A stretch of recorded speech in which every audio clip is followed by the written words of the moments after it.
धाराशिवमध्ये मुसळधार पावसामुळे तेरणा धरण ओव्हरफ्लो, धरणावरील अरुंद पुलावर गर्दी, धरण ओव्हरफ्लो झाल्यानं परिसरातल्या गावांना मोठा दिलासा. भीमाशंकरला जाण्यासाठी मोठी गर्दी, 10 किलोमीटरपर्यंत वाहनांच्या रांगा, सलग सुट्ट्यांमुळे भीमाशंकरला जायला लोकांची गर्दी.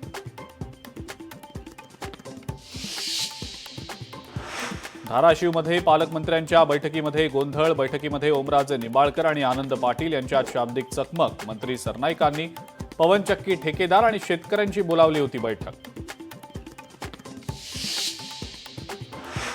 सिंधुदुर्ग जिल्ह्यामध्ये पावसाची जोरदार बॅटिंग, जिल्ह्यातील अनेक भागांमध्ये मुसळधार पाऊस कायम राहिल्यास पूरस्थिती निर्माण होण्याची शक्यता.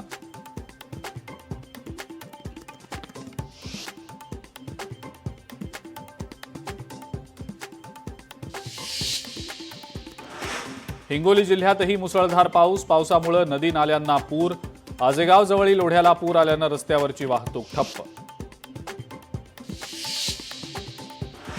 पुण्यातल्या औंधमध्ये रामदेव ज्वेलर्सवर दरोडा टाकण्याचा प्रयत्न, तिघांकडून कोयता आणि तलवारीनं हल्ला करत दरोडा टाकण्याचा प्रयत्न, घटना सीसीटीव्हीमध्ये चित्रित.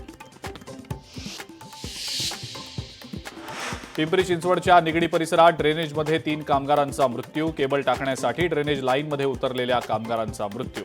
3ही कामगार खासगी मोबाईल कंपनीचे कर्मचारी असल्याची माहिती. अटारी वाघा बॉर्डरवर बीटिंग द रिट्रीट सोहळा, स्वातंत्र्य दिनाच्या पार्श्वभूमीवर बीटिंग द रिट्रीट सोहळा संपन्न, सोहळा पाहण्यासाठी नागरिकांची मोठी गर्दी.